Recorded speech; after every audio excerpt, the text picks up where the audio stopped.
प्रतिपल आराध्य देव की कृपा का अनुभव करें। ये माया का ऐसा आकर्षण है, प्रभु से मिलने के लिए मुझे मनुष्य शरीर मिला है, इसे भुला देना इसका कार्य है। व्यर्थ में समय को नष्ट करवाना माया का कार्य है और अव्यर्थ कालत्वम ये भक्ति का स्वरूप है। समय को सार्थक भक्ति करती है, समय को निरर्थक माया करती है। माया में फंसा हुआ जीव निरर्थक कार्यों को करते हुए पूर्ण जीवन बर्बाद कर देता है, और भक्ति का कृपा पात्र प्रत्येक क्रिया, प्रत्येक समय, प्रत्येक वस्तु सद में अर्पित करके वो सद स्वरूप हो जाता है। माया असत है, जड़ है, भ्रमात्मक है, दुखमय है। भक्ति सद है, महासुख प्रदान करने वाली है और प्रकाश स्वरूप है, इसलिए इसमें भ्रम हो ही नहीं सकता है। इससे भ्रम का नाश होता है। जो भक्त हैं, जो उपासक हैं, उनके लिए ये बात है। संसारी पुरुष तो प्रभु को कुछ मानते ही नहीं, कुछ मानते हैं तो केवल एक अपने सुख को पाने के लिए उनको साधन मात्र समझते हैं, साध्य प्रभु को नहीं समझते। हे प्रभु मेरा ऐसा कार्य हो जाए, तो प्रभु हुए साधन और सांसारिक कार्य हुआ साध्य, कोई खास बात नहीं हुई। यहां भगवत प्राप्ति की जो चर्चा है उसमें है साधन संपूर्ण विषयों को बना ले, क्रियाओं को बना ले, वृत्तियों को बना ले और साध्य प्रभु को माने। यहां से प्रारंभ होता है भगवत मार्ग। नहीं, उसे हम भगवत मार्ग नहीं कहते। जो केवल सांसारिक भोगों को, सांसारिक पदों को, सांसारिक वस्तुओं को सत्य मानता है और सुन सुनाकर कहीं ना कहीं प्रभु से इतनी आस्था रखता है कि हमारी सांसारिक कामनाओं की पूर्ति हो जाए, वो विषयी साधक है, उसे भी परमार्थिक नहीं कह सकते। यद्यपि भगवान उसे उदार ही कहते हैं। जैसे पिता से कोई मांगे तो पिता दुलारवश कहता है, तुम्हें धन्यवाद, तुमने हमारी मर्यादा रखी, किसी और से न मांगकर हम ही से मांगा। इसी तरह प्रभु कहते हैं उदार है, आर्त अर्थार्थी या जिज्ञासु। पर ज्ञानी को अपनी आत्मा कहा है। ज्ञानी अर्थात जो ये जान गया है कि संपूर्ण संसार एकमात्र सत्य परमात्मा है, प्रभु है, और मेरे जीवन का लक्ष्य उसी प्रभु को प्राप्त करना है। ये भूल भुलैया के मार्गों को कहीं धर्म नहीं कहा जाता। त्यज लोक धर्मान, लोक धर्मों का त्याग करने की बात कही गई, ये भूल भुलैया है। श्री भगवान जगत गुरु हैं, वही कह रहे हैं सर्व धर्मान परित्यज्य मामेकम शरणम व्रज। मेरी एक शरण में हो जाओ।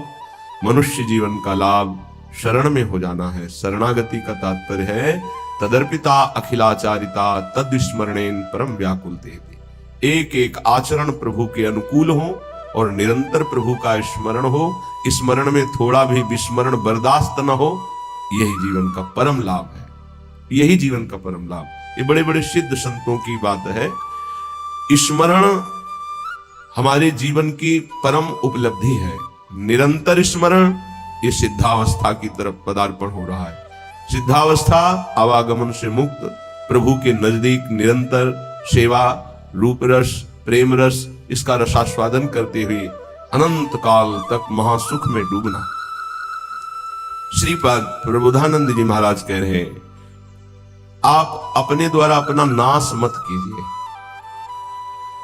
कोई किसी का नाश नहीं कर सकता, आप अपने द्वारा अपना नाश करते हैं। अगर कोई ये कहे कि किसी ने शाप दे दिया, उसका नाश हो गया, तो उस शाप में उसका कर्म ही प्रधान है, ना कि किसी का शाप। उसका कर्म प्रधान है। कहीं भी शाप दिया गया हो तो हमें ये दिखाना कि वो निर्दोष है और उसको शाप दिया गया और शाप लागू होकर उसको नाश कर दिया। कहीं भी हमें बताना खोज के इतिहास में। मुनिन का क्रोधो मुक्ति दातार। अगर संतों ने कभी किसी को दंड दिया है, शाप रूपी दंड, तो सीधे भगवत प्राप्ति हुई उसकी। जैसे नलकुबर मणिग्रीव परम पावन भागीरथी अलकनंदा में, आकाश गंगा में अपवित्र दशा में थे। परम पावन भालाजू में कभी निर्वस्त्र स्नान करने के लिए नहीं कहा गया है, निषेध है। वो निर्वस्त्र थे। दूसरी बात, देवपुत्र होकर भी मदिरा पान किए हुए थे। कुबेर जी के पुत्र हैं, धनाध्यक्ष कुबेर। धनमद इतना बढ़ा कि परम पावन गंगा जी में भी खड़े होकर मदिरा पान करके ऐसे लौकिक विलासता। तो जे भी देवर्षि नारद जी गए तो अप्सराओं ने तो वस्त्र धारण करके उन चरणों में प्रणाम करके लज्जापूर्ण स्थिति में खड़ी हो गई, लेकिन वो निर्लज्ज मदिरा पान किए हुए ऐसे, ना कोई प्रणाम मुद्रा ना कोई। तो उन्होंने कहा तुम इतने बड़े महापुरुष के पुत्र होकर ऐसा आचरण करते हो, जाओ मैं तुम्हें शाप देता हूं, वृक्ष योनि को प्राप्त हो जाओ। बड़ा भयंकर शाप, तो बड़ा भयंकर। कहां कुबेर पुत्र और कहां जड़ वृक्ष योनि। पर कृपालु नारद जी ने कहा वृक्ष तो बनोगे पर नंदालय के द्वार में वृक्ष बनोगे। और भगवान सर्वलोक महेश्वर जब अवतार लेंगे तब तुम अपने स्वरूप में आ जाओगे। क्या सौभाग्य मिला, ऐसे साधनहीन को योगी दुर्लभ वांछित वरदान मिल गया। प्रभु उस नारद जी की बात सत्य करने के लिए जब मैया ने उखली में बांधा तो उखली घसीटते हुए वहां पहुंचे और दोनों वृक्षों के बीच में फंसा के ऐसा झटका मारा, दोनों वृक्ष गिर पड़े और उनसे दिव्य पुरुष यही नलकूबर मणिगिरी प्रकट हुए और भगवान का दर्शन, भगवान के वचन, भगवान का स्पर्श प्राप्त किया। क्या यह शाप है?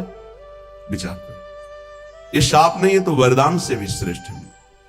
अगर कोई हमें शाप भी देता है तो हमारे कर्म का मार्जन होता है, हमारा कोई नाश नहीं कर सकता, हमारे कर्म ही हमको दंड देते हैं। इसलिए कह रहे ना हंता ममते वृथा कुरु सखे, देहालय स्त्रियादिके छिद्वा दुर्जर श्रृंखलम गुरुगिरा, ते मोह मात्रोदितम वृंदारण्यमुपेत्य शीघ्रमखिला, नंदैक साम्राज्य सत कंदम कंद फलादिवृत्तरनिशम, तन्नाथ लीलाम स्मर। ना हंता, हे भाई तुम्हें जो मानव देह मिली है इसका तुम नाश मत कर दो। ये नाश किया जाता है क्या? जो पराई माताओं बहनों की तरफ व्यभिचार वृत्ति, जो दूसरे की धन की तरफ अपहरण वृत्ति, भोगों को भोगने में सुख वृत्ति, देहाभिमान पुष्ट करने वाले पदों की लालसा, ये सब अपना एक तरह से पतन किया जाता है और इसे संसार में उन्नति मानी जाती है। उन्नति है इंद्रियों को शासन में रखना, मन को प्रभु में लगाना, यथालाभ संतोष स्थिति रखना, हर कर्तव्य को भगवान की सेवा समझना। हम अपने द्वारा अपना नाश ना करें, ना हंता, अपना नाश मत करो। कोई तुम्हारा बाल बांका नहीं कर सकता, तुम्हारा कर्म ही तुमको दंड देता है। किसी व्यक्ति की बुद्धि में बैठकर या कोई घटना रूप या तुम्हारे शरीर में रोग रूप या परिस्थिति रूप तुम्हारा कर्म ही तुम्हें दंड देता है। विश्वास कर लो, कोई दूसरा त्रिभुवन में नहीं है जो तुमको कष्ट दे सके। इसलिए जो तुम्हारा देह है, जो घर है, जो स्त्री पुत्र आदि है, वृथा में इनमें अहम और मम बुद्धि करके अपना नाश मत करो। बहुत से परिवार तुमने छोड़ दिए हैं। योग वाशिष्ठ में प्रसंग आता है चूड़ाला जी का, और भी बड़े महापुरुषों का आता है। वो सरस्वती की उपासना करती थी रानी।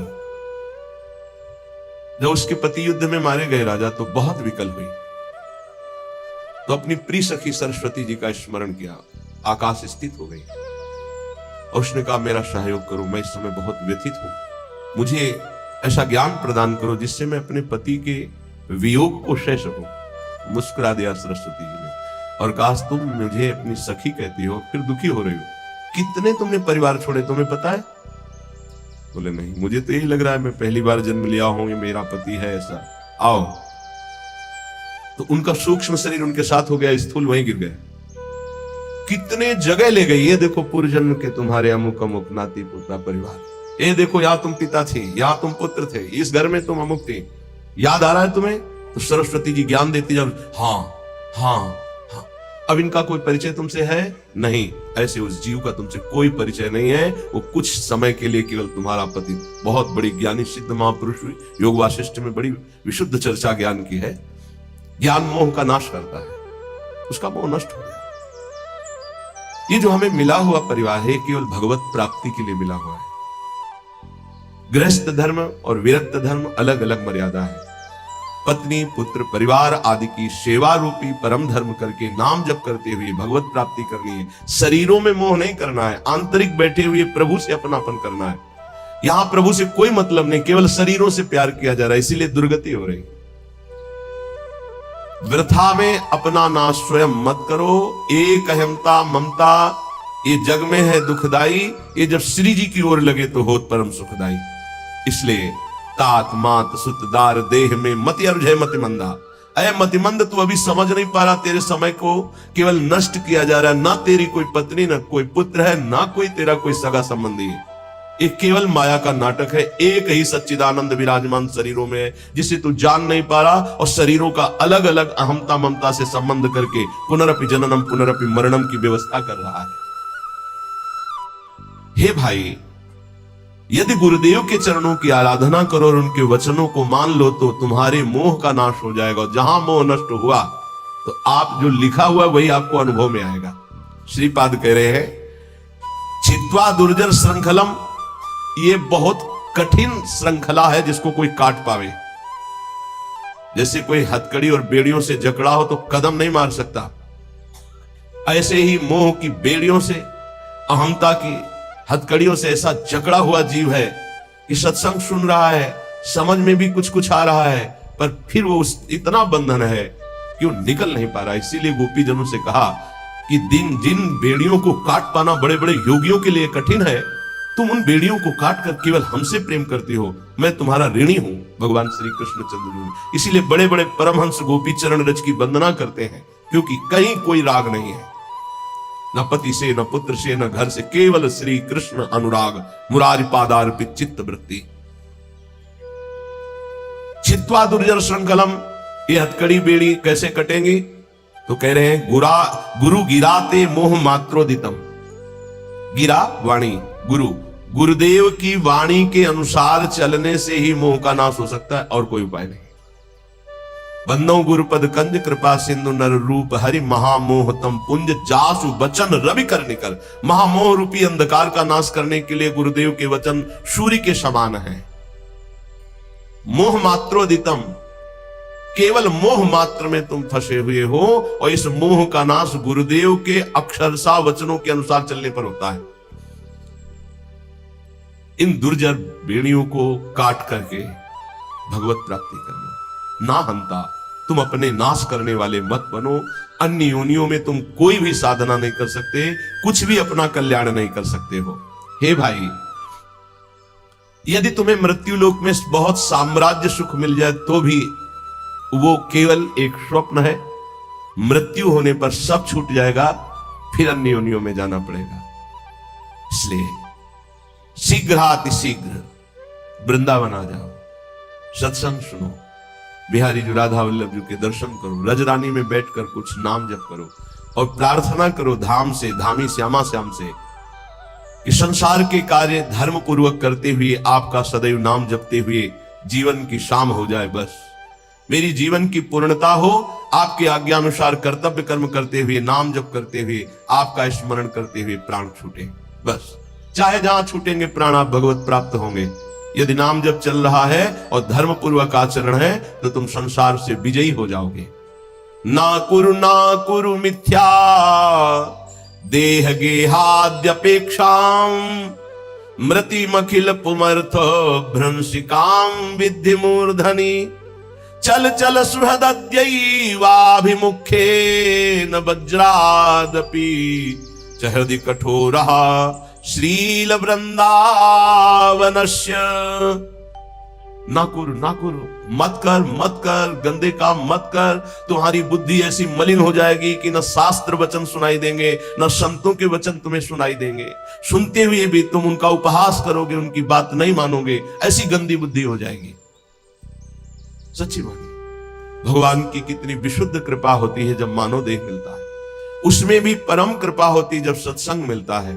लेकिन मलिन आचरण होने के कारण हमारी इतनी गंदी बुद्धि है कि हम वहां कुछ लेने के लिए जो अवसर मिलता है, सत वचन, सत मार्ग, सद्भाव, उनको तो छोड़ते हैं और दोष दर्शन, उपहास, निंदा आदि करके अपना सर्वनाश कर देते। ना कुरु, मत कर, ऐसा मत कर। श्रीपाद कह रहे मिथ्या देह गेहाद अपेक्षाम, इस शरीर के भोगों की अपेक्षा मत कर। ये कोई सुख नहीं है, चाहे जितना कोई भोग ले, तृप्ति आज तक नहीं हुई, वही नवीन आशा। मृतिमखिल पुमर्थ भ्रंशिकाम विद्य मूर्धनि, ये तुम्हारे समस्त पुरुषार्थों का नाश करने वाले हैं। तुम्हारा शरीर, तुम्हारी भोग इच्छा, तुम्हारे भोग संबंध, ये सब तुम्हारा नाश करने वाले। तुम्हें समझ में नहीं आ रहा।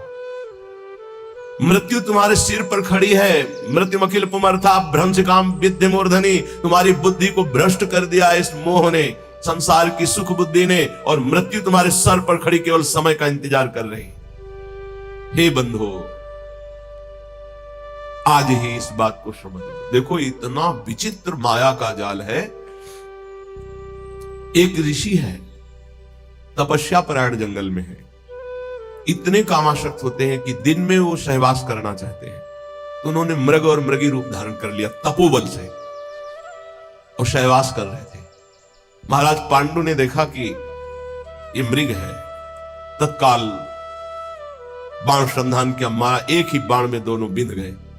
नजदीक गए तो दोनों ऋषि, एक ऋषि पत्नी और एक ऋषि, दोनों हाय मच गया। अरे ऐसा कैसे अपराध हो गया, ब्रह्म ऋषि का वध कैसे हो गया। तो उन्होंने बताया दिन में पशुतापूर्ण जो व्यवहार है मैं ऋषि होकर नहीं कर सकता था, पर मैं कामांध हो गया, इसलिए पशु रूप धारण किया, मृग रूप, और तुमने बिना विचारे। तो उनका राजाओं का कार्य है मृग का वध करना, जो ऐसे मृग जिनसे हमारे सेवा में जो जन हैं, जो प्रजा हैं, उनको रोग होने की संभावना हो तो हम शिकार उन्हीं का खेलते हैं, इसलिए मैंने मारा। तुम्हें कोई ऋषि मान के थोड़ी मारा है। तो उन्होंने कहा मुझे तो मेरे कर्म का फल मिल गया। इससे प्रतीत होता है कि विकार कितने प्रबल हैं। इतना बड़ा महात्मा जो अपने आप को एक क्षण में मृग के रूप में परिणित कर सकता है, वो अपने काम को नहीं रोक पाया, और वो सहवास सुख में मगन है कि मृत्यु ने मार दिया। यहां कह रहे हैं मृत्युमखिल पुमर्थ भ्रंशिकाम विद्य मूर्धनि, तेरी बुद्धि को भोगों ने भ्रष्ट कर दिया है, पर तुझे यह पता नहीं कि मृत्यु तेरे सिर पर खड़ी है। हम बड़े आनंद में मगन हो रहे हैं, किन्हीं भोगों में, किन्हीं विलासिता में, और मृत्यु एक एक सेकंड गिन रही है। ये सेकंड गया, ये सेकंड गया, ये सेकंड, और ऐसा प्रहार करेगी, फिर तुम्हारे पास कुछ भी बनाने के लिए समय नहीं रहेगा। मन पछते है और शर्मिते। इसलिए कह रहे चल चल सुहृद दैवाभिमुखेन वज्रादपि च हृदि कठोरः श्रील वृंदावनस्य, कठोर कर ले अपने हृदय को वज्र के समान, किसी के भी मोह भरे आंसुओं में मत फंस, और सत्संग सुन, और चल चल भगवत मार्ग में चल। गृहस्थ धर्म में रहते हुए, परिवार का पोषण करते हुए, नाम जप करते हुए, भगवत कथा गायन, भगवत कथा श्रवण, भगवत नाम कीर्तन, ये है चल चल चल, भगवत मार्ग में चल। गंदे मार्ग में ना कुरु, ऐसा कार्य मत कर, ऐसा मत कर कि तू अपना नाश कर ले। देखो महापुरुष जन करुणा करके कह रहे हैं, वो तो भगवत प्राप्त है, उनको क्या फर्क पड़ता है, तुम माया में लगो या प्रभु में लगो। पर एक विशेष संतों के हृदय में प्रियता होती है, वही प्रियता डांटती है, मत कर, ऐसा मत कर, कठोर हृदय बन, इनके आंसुओं पे मत आ, सतमार्ग पे चल। चलो तुम ऐसे परिवार में हो जहां कलह हो सकती, तिलक मत लगाओ, मत कंठी बांधो, मत ठाकुर सेवा विराजमान करो, पर अंदर अंदर रो रो कर पुकार सकते हो, राधा राधा, अंदर ही अंदर, कोई जाने ना, भगवत प्राप्ति हो जाएगी। बात मान लो, भगवत प्राप्ति के लिए हम अपने जीवन को अन्य कोई आश्रय, अन्य कोई संबंधों में नहीं खोने वाले। भगवत प्राप्ति के लिए हमारा जीवन है। अब हम भगवत प्राप्ति करके रहेंगे। अगर हमारे ऊपर ऐसा शासन है कि हम बाहरी भागवतिक रूप नहीं धारण कर सकते तो ना धारण करो, झगड़ा कलह नहीं करना। पर राधा राधा करने में कौन जान पाएगा, चुपचाप अंदर ही अंदर राधा राधा। रावण कभी नहीं जान पाया कि विभीषण इतने महान भागवत हैं, जानने की भी कोशिश की तो भी नहीं जान पाया। ऐसी चतुरता से भजन किया, और पूरे भवन में लिखा हुआ था राम राम राम, राम नाम अंकित ग्रहशो। हनुमान जी महाराज ने यही देखकर अंदर प्रवेश किया कि लंका निश्चर निकर निवासा, यहां कहां सज्जन कर वासा, यहां साधु कैसे हो सकता है, क्योंकि साधु के ही मकान में भगवान नाम अंकित होते हैं, यहां साधु कैसे हो सकता है। राम राम। सूचना रावण के पास पहुंची थी कि राम राम लिखे हुए है ये क्या है? आपका भाई है, महामंत्री पद में भी है, लेकिन आपका विरोधी है। क्या मंदोदरी कहे ये कैसे? उनका प्रभु हमें किसी और का नाम नहीं लिखे, आप और रावण, रा, मंदोदरी, मां, रा। बड़ा प्रसन्न हुआ, हे सब गलत कहते, मेरा भ्राता मुझे बहुत प्रेम। भक्त कभी झगड़ा नहीं करता है। लात मारा तो भी झगड़ा किया क्या? तुम पितु सरिस भले ही मुझे मारा, राम भजे हित। आप खुल के बात होने लगी। पहले आग को बढ़ाओ, अंदर भक्ति की आग को, और जब इस कोटि की आग, फिर सब भस्म हो जाएगा, कोई तुम्हें छू नहीं सकेगा। 5 वर्ष के प्रहलाद जी का त्रिभुवनपति महाबलशाली हिरण्यकश्यप तनिक भी बाल बांका नहीं कर पाए। वही भगवान हमारे भी है, प्रहलाद जी के केवल नहीं, हमारे भी हरि है। इसलिए अपने भाव को छुपाकर पहले चिंगारी को ज्यादा प्रकाशित करोगे तो एक बूंद पानी में बुझ जाएगी, लेकिन जब ज्वाला हो जाएगी, हाँ, तो एक आग होती है जो समुद्र में भी पैदा हो जाती है, बड़वानल। आप देखो, हमने देखा है कि जल से भी आग निकल रही है, ऐसे वो जैसे ज्वालामुखी ना, तो जल से भी हमने देखा कि ऐसे लाल एकदम आग की लपटें निकल रही है। बड़ा विचित्र भगवान का खेल। जल भी नहीं बुझा सकते, जल में ही तो बड़वानल पैदा होता है, समुद्र में ही। ऐसे ही तुम्हारे हृदय में जब भक्ति का बड़वानल आ जाएगा तो पूरा संसार खिलाफ हो जाए तो भी कुछ नहीं बिगड़ने वाला। इसलिए अपनी भक्ति को जो चिंगारी हुई है उसे छुपाओ और बढ़ने दो, उसे बढ़ने दो। बाहरी कुछ ऐसा मत करो, यदि विरोध हो रहा है अंदर ही अंदर इतना बढ़ा लो कि फिर ताल ठोक के मैदान पे आ जाओ। काम, क्रोध, लोभ, मोह, मद कोई भी परास्त नहीं कर सकता। फिर हरि हर समय तुम्हारे नेत्रों में बसे रहेंगे। पर हमें जीवन खोना नहीं है। श्रीपाद कह रहे हैं, हृदय कठोर हृदय बना लो। तुम्हें कोई गाली दे, अपमान करे, तिरस्कार करे, बिल्कुल अंदर हलचल मत पैदा होने दो। राधा राधा राधा राधा निकल जाओगे। अद्यैव मूर्ख चल सर्वमिदं विहाय, वृंदावनाय सकलार्थ सुरद्रुमाय, श्री राधिका सुरतनाथ विशुद्ध भाव, शत्रायमैव कुरुकृत्य समाप्त्यपेक्षां। भाई ये सब तुम्हें अंत में छोड़ देंगे, तुम सबको छोड़ दोगे। ये बार बार इसीलिए समझा रहे, यही फंसे हैं। यही वो गांठ है जिससे हम निकल नहीं पा रहे। सुत बनिता जान स्वार्थ रत, ना करुणे सभी ते, अंत ही तो ही तजेंगे पामर, तू न तजय अब ही ते, मन पछतई है अवसर बीते। आज तो राधा राधा बोलने लायक हो, ऐसे ऐसे रोग हैं, ऐसी समस्याएं हैं, ऐसी प्रतिकूलता है कि बोलने का अवसर नहीं मिलेगा। ध्यान रखना, पछताना ही हाथ लगेगा। आज शरीर स्वस्थ है, बुद्धि काम कर रही, भगवान की कृपा से वृंदावन में बैठ के सत्संग सुन रहे हो, जैसे बने वैसे मनोरंजन को मारो। मनोरंजन से ही बड़े भयानक भयानक पाप हो रहे हैं। केवल मनोरंजन से हिंसा हो रही, मनोरंजन से व्यभिचार हो रहा है, मनोरंजन से ही बड़े बड़े महापाप हो रहे हैं। मारो इस मन की वृत्ति को जो पापात्मक भाव में हमें लगाए हुए, जो हमें पापात्मा बना रही है, जो हमें भगवत प्राप्ति से विमुख मार्ग में आगे बढ़ाते चली जा रही है। श्रीपाद कह रहे, अद्यैव मूर्ख चल सर्वमिदं विहाय। इसी क्षण से, अय मूर्ख, जिधर तू जा रहा है बहुत ही खतरनाक मार्ग है, भोगना पड़ेगा। ऐसी ऐसी परिस्थितियां जीवों की जब देखते हैं ना, तब कितना कष्ट पा रहे हैं जीव, कितना कष्ट पा रहे हैं। आप लोग प्रमाद में हैं इसलिए आपको नहीं, यहां किसी भी कष्ट को देखा जाता है तो तत्काल उसमें तन्मयता की जाती है, तो पूरा कष्ट अनुभव होता है। अरे कितना भयानक पीड़ा इस जीव को हो रही है, कोई उपाय नहीं, केवल मृत्यु ही मृत्यु। वो सड़ रहा है, कोई औषधि कर। जंगलों में ऐसे कितने जीव हैं जिनके विचित्र कष्ट जागृत हो गए, कोई औषधि नहीं, कोई खान पान की व्यवस्था नहीं। अब वो जब तक मरेगा नहीं, उठ के नहीं चल सकता, कीड़े खा रहे, पड़ा है जिंदा पड़ा है, सड़ रहा है। कौन है ये? हम ही है।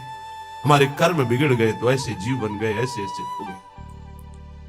अद्यैव मूर्ख है, मूर्ख, अभी कदम वापस लौट, जिधर जा रहा है बहुत खतरा है, नहीं समझ में आ रहा।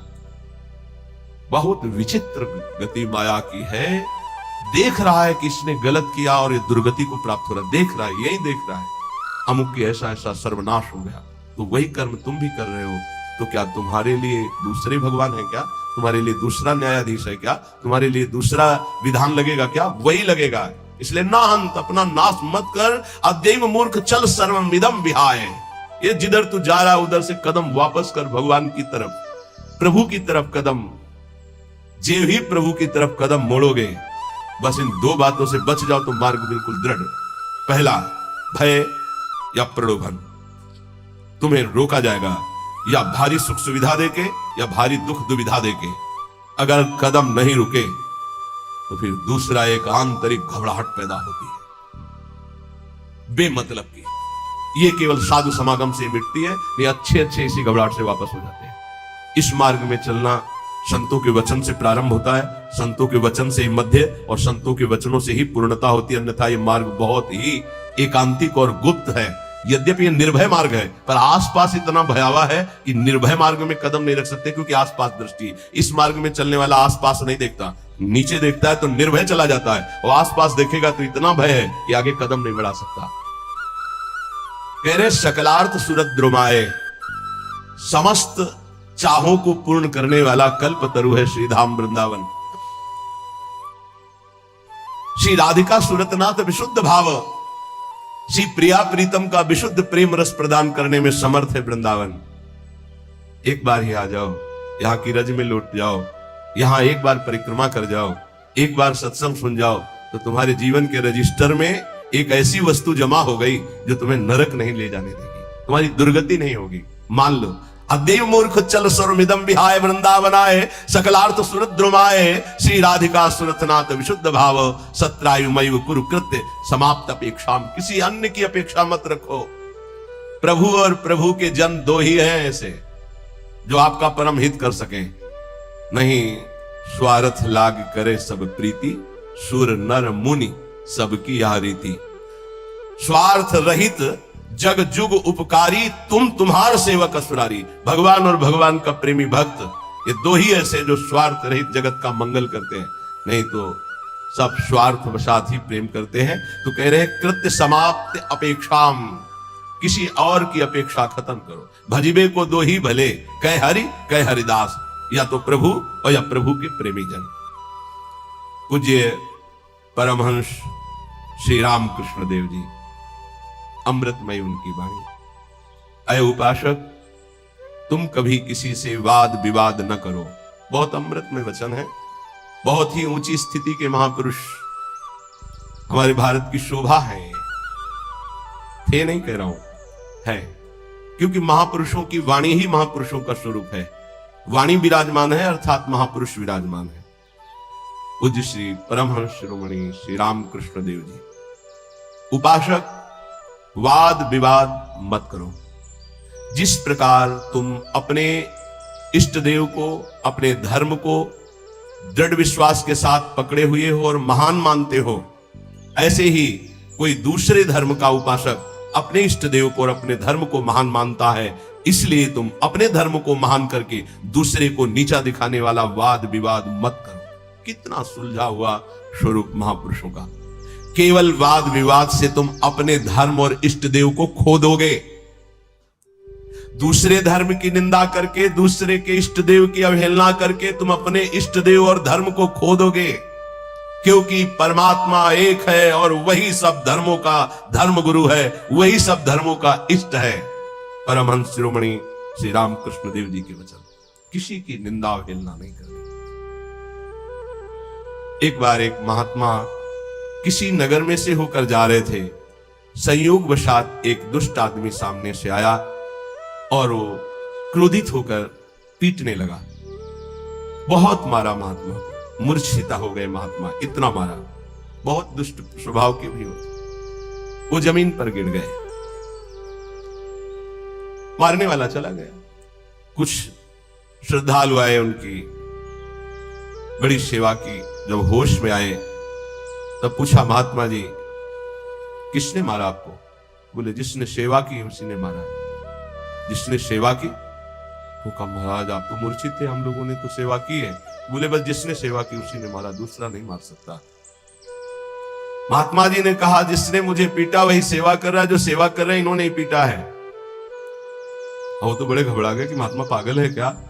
तब उनके शिष्य ने जब सुना तो आए वहां दौड़कर। लोगों ने कहा आपके गुरुजी पागल है क्या। तो बोले नहीं, आप नहीं समझ पा रहे। जिस परमात्मा ने वो रूप रख करके पीटा, उसी परमात्मा ने आप लोगों को प्रेरित करके आप लोगों के रूप में सेवा की। हमारे गुरुदेव का मतलब ये है। भाव ये, आपके साथ जो निंदा अपमान तिरस्कार कर रहा है वो आपका आराध्य देव दूसरा नहीं है, वही आराध्य देव है।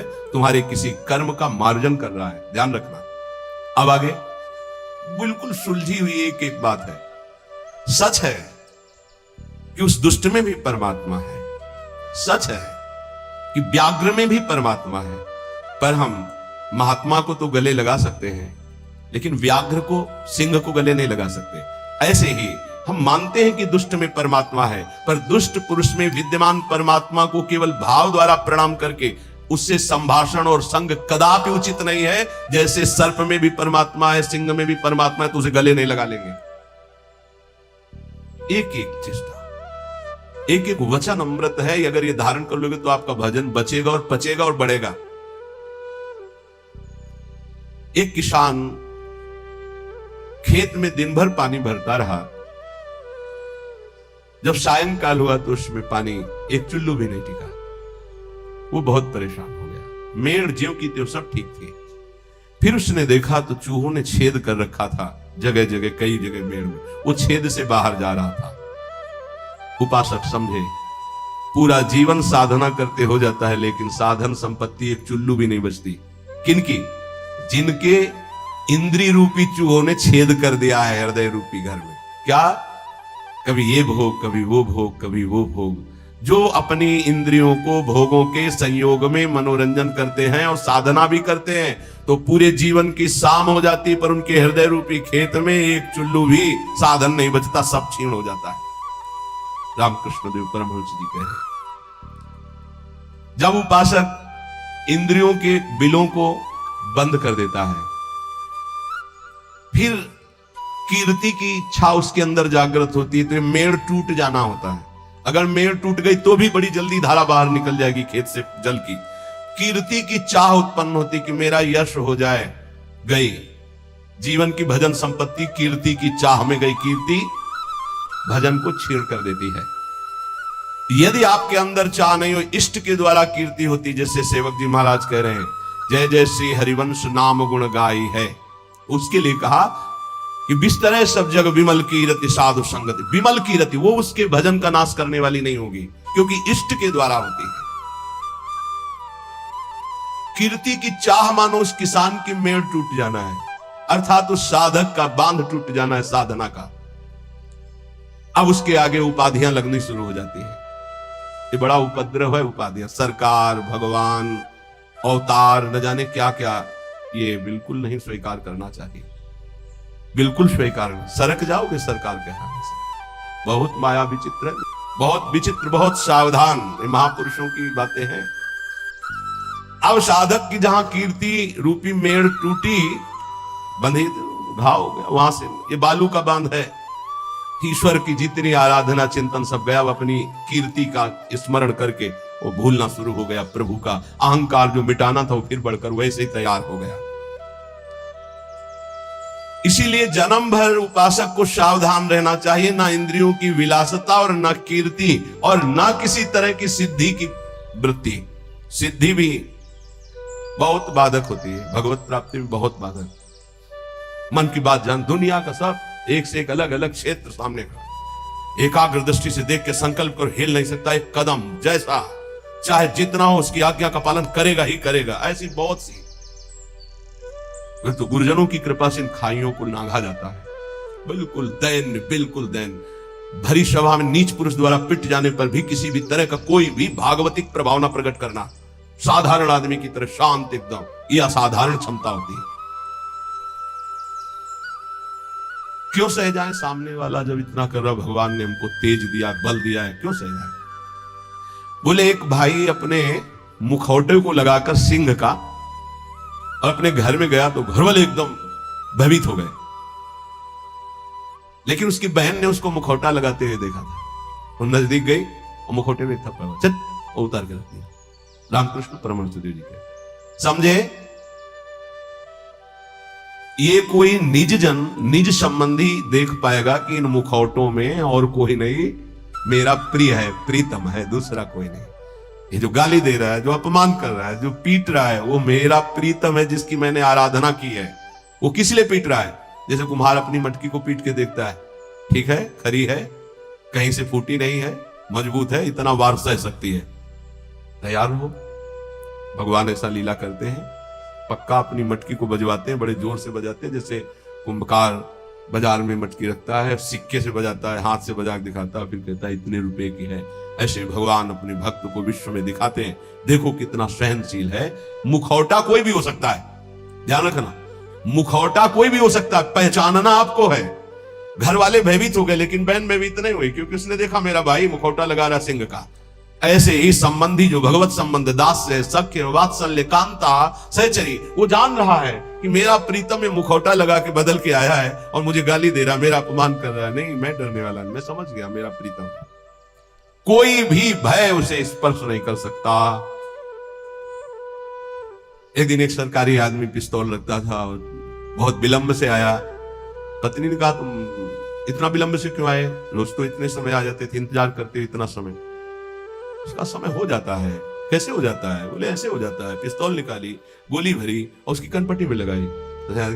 ये सब दूसरों को धमकियां दिया करो। बोले असली गोली है, पिस्तौल है, तुझे भय नहीं लग रहा? बोले बिल्कुल पाई भर नहीं लग रहा। क्यों नहीं लग रहा? तो मेरे प्रीतम को ऐसा कर ही नहीं सकते। ऐसे ही भक्त, वो संपूर्ण चर जगत में अपने प्रीतम को सर्वान वस्तुतया निरीक्ष परम स्वाराध्य बुद्धिर्मम, तो भयभीत नहीं होता। शरीर को पूरा होना है तो उसी क्षण होना है, जैसे होना है, जिस विधान से होना है। मेरे प्रीतम उसी विधान का प्रयोग करेंगे, पर होंगे मेरे प्रीतम। सर्वस्व हरण करने वालों में मैं मृत्यु हूं, भगवान श्री कृष्ण कहते हैं। अब हमारे पास और कौन रह गया? मृत्यु रूप में भी तो प्रीतम ही आएंगे, और कौन आएगा? इसलिए जो सर्वत्र मुखौटे से हट करके दर्शन करता है, ये मुखौटे किनके हैं? बनावटी है। इनमें जो है वो है कौन? मेरा प्यारा, सर्वान वस्तुतया। क्रूरापि पापिनो, जो क्रूर है, पापी हैं, वो मुखौटा केवल ऐसा है, अंदर उनके परमात्मा बैठा है। हमें मुखौटा नहीं देखना, हमें अंदर। रामकृष्ण परमहंस देव जी की वाणी, वो कह रहे हैं उस उपासक को कभी भय नहीं होता, कभी घबराहट नहीं होती, कभी डर नहीं होता, कभी अशांति नहीं होती, कभी दुख नहीं होता, जो सर्वत्र मुखौटे से अलग देखता है। इन मुखौटे से अंदर एकमात्र परमात्मा। कोई स्त्री का मुखौटा, कोई पुरुष का, कोई महात्मा का, कोई दुरात्मा का, कोई मूर्ख का, कोई विद्वान का, पर है अंदर एक ही परम तत्व। पानी और बुलबुला कोई अलग चीज नहीं है। बुलबुला पानी में ही उठता है, पानी में ही तैरता है और पानी में ही फूट कर पानी बन जाता है।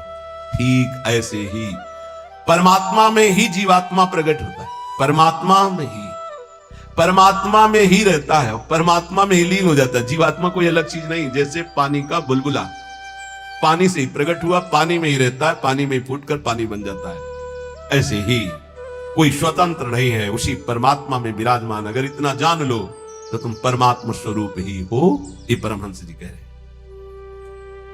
देखो, रेलगाड़ी का इंजन वेग के साथ चलकर ठिकाने पर अकेला नहीं पहुंचता है, बल्कि लाखों लोगों को पहुंचाने की सामर्थ्य रखता है। जोड़ते जाओ, बैठते जाओ, इंजन में बड़ी पावर है। बोले ऐसे ही आचार्य इंजन है और अनुयायी जन आचार्य के डिब्बे हैं। कितने जन बैठ करके परम पद में, निकुंज में पहुंचते हैं। कभी भी ये नहीं सोचना चाहिए कि इतने लोगों का उद्धार कैसे हो जाएगा, इतने लोगों का कल्याण कैसे हो जाएगा, बहुत लोग जुड़े, कैसे कल्याण? तो बोले ईश्वरीय शक्ति इंजन है और वो संत, वो गुरुजन डिब्बे के समान। कनेक्शन इंजन से है तो इंजन में 2-4 लोग बैठते होंगे, लेकिन डिब्बे में 70, 80, 90, 100 ज्यादा भी बैठ जाते होंगे। जनरल में तो ज्यादा ही बैठ जाते, कुछ बैठे, कुछ खड़े, कुछ पूरा सब, और सब वहीं पहुंचेंगे जहां इंजन पहुंचेगा। अब बिना टिकट के होंगे तो 2-4 थप्पड़ लगेंगे, थोड़ा टैक्स लग जाएगा, पहुंचेंगे वहीं। नहीं, बीच में अगर हो गया तो फिर उतारे भी जा सकते, उपद्रव होने पर, टिकट ना होने पर, पैसा ना होने पर उतार। इसीलिए राधा राधा पैसा इकट्ठा कर लो, परम धन राधा नाम आधार। अगर जल्दी जल्दी में टिकट नहीं खरीद पाए हो तो थोड़ा ज्यादा लगेगा, तो राधा राधा राधा राधा पहुंच वहीं जाओगे। बात हमारी मान लेला। टिकट क्या है निकुंज की? जो मंत्र है आचार्य संबंध है, आचार्य शरणागत है, टिकट है। और जनरल में क्या है?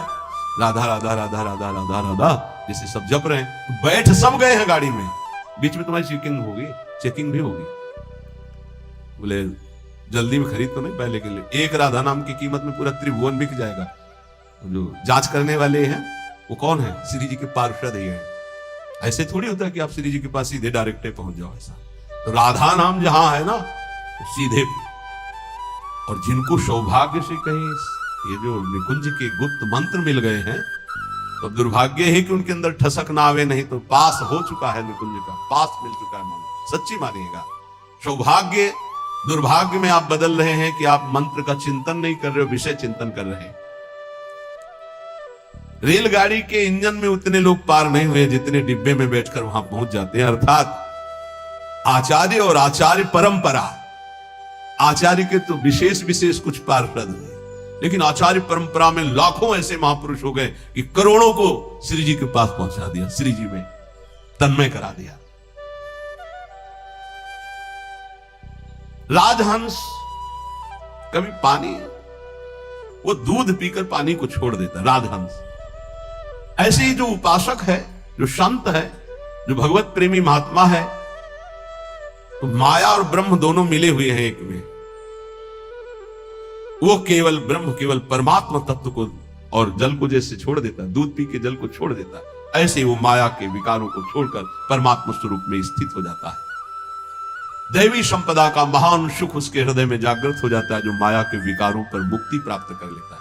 कोई भी विकार उसके ऊपर प्रभाव नहीं डालता।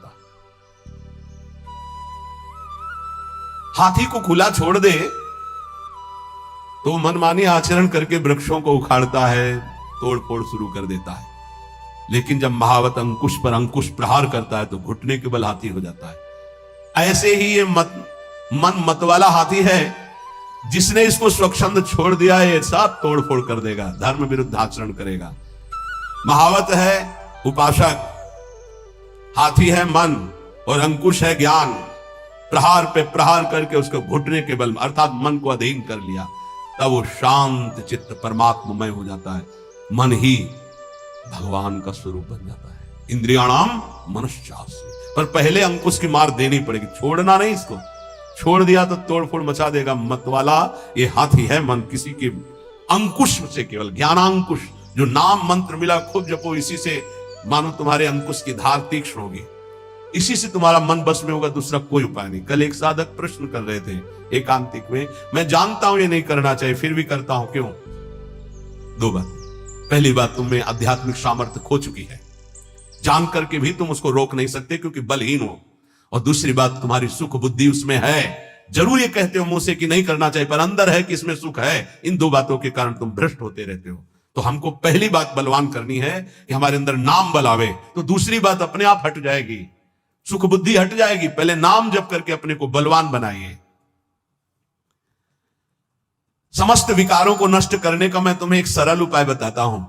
रामकृष्ण परमहंस देव जी, तालियां बजाकर जब नाम कीर्तन जोर जोर से किया जाता है तो जैसे वृक्षों में बैठे हुए पक्षी उड़ जाते हैं, ऐसे हृदय के काम क्रोध आदि नष्ट हो जाते हैं। रामकृष्ण परमहंस देव जी तालियां बजाकर राधा राधा राधा राधा राधा, किसी संगीत की और ज्ञान वृत्ति ना हो तो अपने पास परम संगीत है तालियां बजाकर, तो कह रहे हैं कि जैसे वृक्षों में बैठे हुए पक्षी तालियां उड़ जाते हैं, ऐसे हृदय में बैठे हुए काम क्रोध भाग जाते हैं जब नाम कीर्तन। जब किसी को भी काम आदि वेदना हो तब नाम कीर्तन करके देखना, तो नाम कीर्तन होने ही नहीं देगा काम। देख लेना, उस समय अगर उपदेश भी किया जाए तो तुम्हें अच्छा नहीं लगेगा। कामी समझी में हरि कथा ऊसर बीज बय फल, और अगर आप शुरू कर दिए तो वो टिकेगा नहीं, भाग जाएगा पक्का। बहुत सुंदर उपाय महापुरुषों के हैं। उपासक की उपासना परिपक्व कब मानी जाती है? जब अपने आराध्य देव का नाम लेते ही रोमांच हो जाए, आनंद अश्रु बहने लगे, तब समझना चाहिए कि हमारी उपासना परिपक्व हो रही है। उपास्य देव का नाम लेते ही आंखों में जल आने लगे, अब उसकी उपासना रंग ला रही है। राधा कहते आंसू भर जाए। एक लकड़हारा जंगल की लकड़ी बेच बेचकर बड़े कष्टपूर्वक अपना जीवन यापन कर रहा था। अकस्मात उस मार्ग से एक सन्यासी जी आ रहे थे। उन्होंने लकड़हारे के दुख को देखकर कहा, बेटा, जंगल में तुम सूखी लकड़ियां बिन रहे हो, इसके आगे बहुत कुछ है, आगे बढ़ो और कुछ तुम्हें प्राप्त हो जाएगा, मैं देख रहा हूं। वो आगे बढ़ा, सूखी लकड़ियां छोड़कर। ध्यान देना, महापुरुषों के उदाहरण साधारण नहीं होते, बात साधारण दिखाई दे रही। जब काफी आगे बढ़ा तो उसे चंदन की खुशबू आई, तो चंदन के वृक्ष मिले। सूखी लकड़ी छोड़कर उसने चंदन की लकड़ी काटी और बाजार में बेचा, अच्छा पैसा आया। फिर शब्द उसके कान में गूंजा कि बेटा और आगे बढ़ो। तो उसने सोचा और आगे अब क्या मिलेगा, तो आगे बढ़ा, क्योंकि उस संत के वचन सत्य सच्चिदानंद से युक्त थे। तो जंगल में उसे एक खान मिली तांबे की। अब तो तांबा बेच करके बहुत, फिर आवाज सुनाई दी और आगे बढ़ो, तो और आगे बढ़ा तो उसे चांदी की खान मिल गई। अब तो बहुत बड़ा धनी हो गया। फिर आवाज आई और आगे बढ़ो, तो आगे बढ़ा तो स्वर्ण की खान मिल गई। बोला आप तो बस यही पूर्णता हो, स्वर्ण ही स्वर्ण। फिर आवाज आई और आगे बढ़ो, तो उसे हीरे की खान मिल गई। अब एक हीरा जीवन भर लकड़ी बेचने वाला लकड़ी बेचता तो उसकी बराबरी नहीं, ऐसे हीरे की खान मिल गई। भावार्थ और अंदर उसका रहस्यार्थ, ये मानो भोगों में फंसा हुआ है। आगे बढ़, आगे बढ़। जैसे जैसे वह अध्यात्म की तरफ बढ़ता है, नाना प्रकार के दिव्य सुख, और आगे बढ़ सिद्धियों के सुख, और आगे बढ़ भावात्मक सुख, शांत सुख, दास्य सुख, वात्सल्य सुख, कांता सुख, सहचरित, अपूर्ण महामाधुर्य रस में स्थित। हमें जब तक भूमा सुख न मिल जाए तब तक रुकना नहीं, आगे बढ़ते रहना है। अल्प सुखों का भोक्ता भूमा सुख का अधिकारी नहीं होता। यदि संत की बात मानकर लकड़ी बेचना काम बंद न करता तो आगे नहीं बढ़ पाता। आवाज आती रही आगे बढ़, तो फिर चंदन, फिर आगे बढ़ा तांबा, फिर आगे बढ़ा चांदी, फिर सोना, फिर हीरा, अर्थात एक से एक दिव्यताएं, आप ज्ञान की सुंदर भूमिकाएं, भक्ति की सुंदर दिव्य भूमिकाएं, इनको क्रॉस करते थे। अल्प सुख साधना का मिले उसी में तृप्त हो गया, वो महान सुख को नहीं प्राप्त कर सकता। श्री रामकृष्ण परमहंस जी कहते हैं, लकड़हारे की तरह छोटी सी साधना के सुख को पाकर तृप्ति का अनुभव मत करो।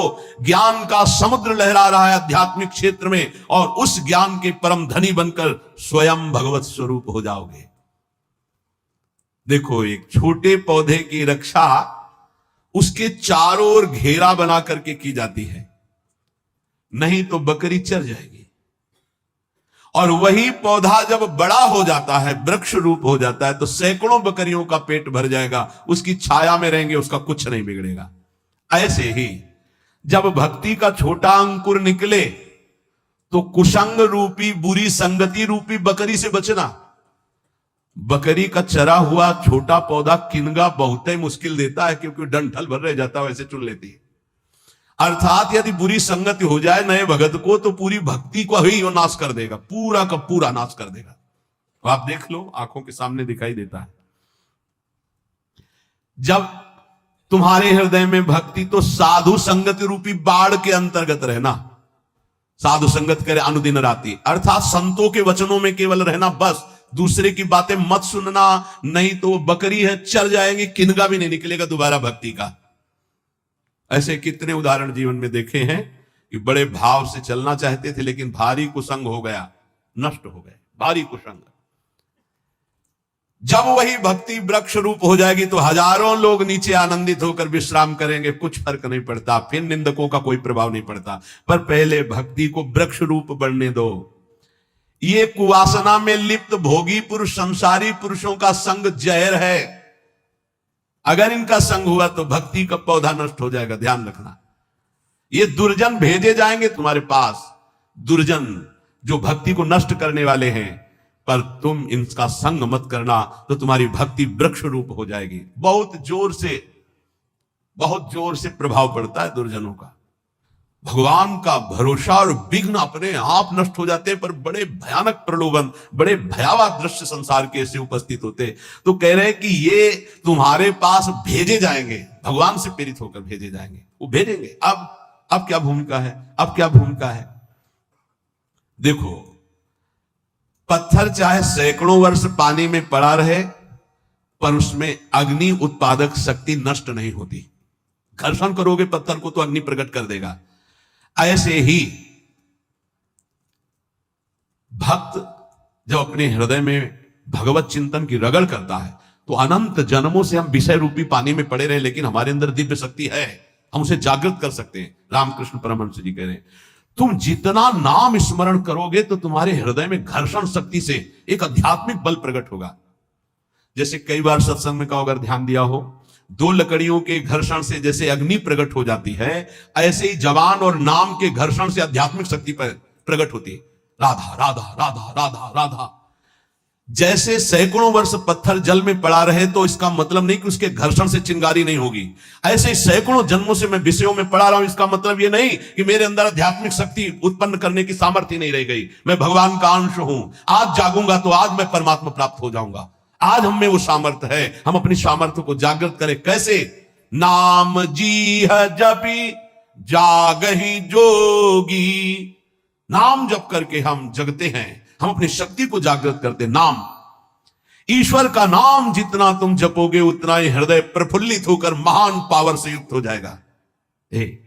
बड़े बड़े महापुरुषों के वचनों को